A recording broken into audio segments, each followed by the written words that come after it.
passageiro da meia-noite. Era uma noite chuvosa e fria, quando Roberto, motorista de aplicativo, decidiu pegar algumas corridas antes de encerrar sua longa jornada. Ele já estava cansado, mas o relógio ainda não marcava meia-noite, então acreditava que conseguiria mais uma corrida rápida antes de voltar para casa. As ruas da cidade estavam desertas, com poucas pessoas vagando pela escuridão. Quando o relógio finalmente marcou meia-noite, a notificação no aplicativo piscou. O local de coleta era em um bairro mais afastado e, embora ele não se sentisse confortável com a área isolada, decidiu aceitar. Chegando ao destino, ele notou uma figura parada na beira da calçada. Sob a luz fraca de um poste, uma pessoa alta, vestida com um capuz preto, parecia estar esperando calmamente por ele. Ao se aproximar, algo estranho o incomodou. A figura encapuzada não se mexia, apenas permanecia imóvel, como se não tivesse percebido sua chegada. Quando Roberto parou o carro, o passageiro entrou no banco de trás sem dizer uma única palavra. O capuz escondia completamente o rosto, e com a chuva escorrendo pelas janelas, a figura parecia ainda mais sombria. Roberto, sentindo uma estranha sensação de desconforto, perguntou para onde deveria levar o passageiro. O único som que ouviu foi um murmúrio baixo, quase incompreensível, mas o endereço apareceu automaticamente no aplicativo. Conforme ele começava a dirigir, o desconforto aumentava. A estrada parecia se alongar de maneira anormal e a chuva pesada tornava a visibilidade cada vez mais difícil. A figura no banco de trás permanecia em completo silêncio. Tentando acalmar seus nervos, Roberto olhou para o retrovisor, mas algo estava errado. Não conseguia ver o rosto do passageiro claramente, como se houvesse uma névoa ao redor daquela pessoa. Ele piscou várias vezes, acreditando que fosse o cansaço.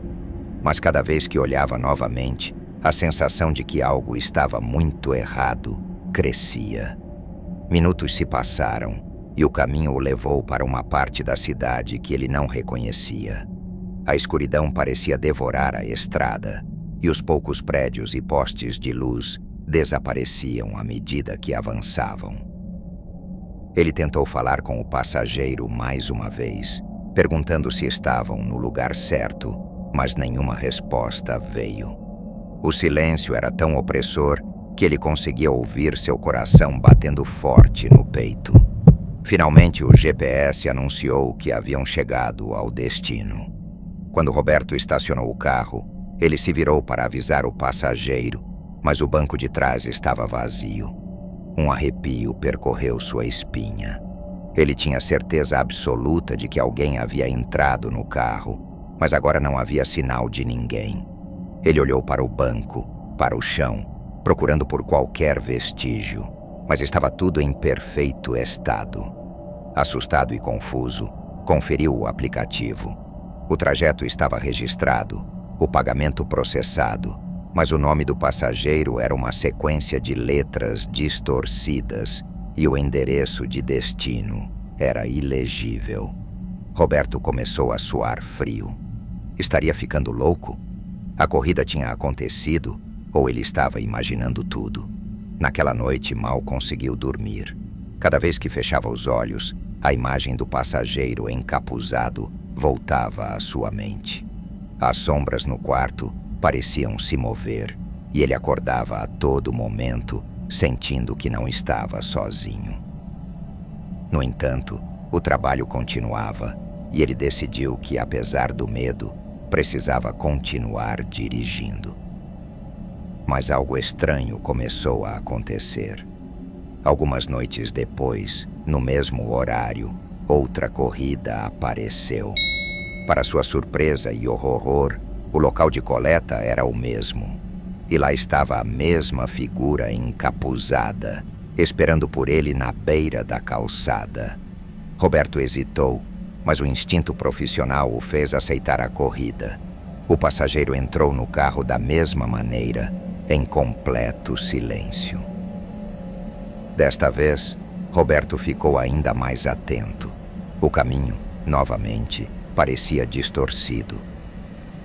E quando chegou ao destino, como antes, o passageiro desapareceu misteriosamente, deixando Roberto com a sensação de que algo sobrenatural estava acontecendo. Ele começou a pesquisar e descobriu que, muitos anos antes, naquela mesma área, havia relatos de pessoas desaparecidas. Jovens que pegavam táxis ou carros de transporte e nunca mais eram vistos. Algumas histórias locais falavam de espíritos perdidos, destinados a repetir suas últimas viagens eternamente, vagando entre o mundo dos vivos e dos mortos. Esses desaparecimentos, que tinham ocorrido décadas atrás, nunca foram resolvidos. Diziam que as almas dessas pessoas continuavam assombrando as ruas, tentando completar a jornada que nunca terminava. Cada vez que Roberto pegava esses passageiros, a sensação de estar sendo observado por algo não humano crescia. Certa noite, após várias dessas corridas perturbadoras, ele decidiu confrontar seu medo. Quando o relógio marcou meia-noite e a notificação apareceu, Roberto aceitou a corrida com determinação. Chegou ao local e, mais uma vez, lá estava a figura. Quando o passageiro entrou, ele se virou rapidamente e perguntou com voz firme: "Quem é você?" Pela primeira vez, o passageiro levantou a cabeça ligeiramente. Uma voz baixa e sussurrada disse: "Estou perdido." Roberto sentiu um arrepio profundo. Quando tentou continuar a conversa, o passageiro desapareceu novamente, deixando apenas o eco daquelas palavras misteriosas. Roberto nunca mais voltou a dirigir à noite.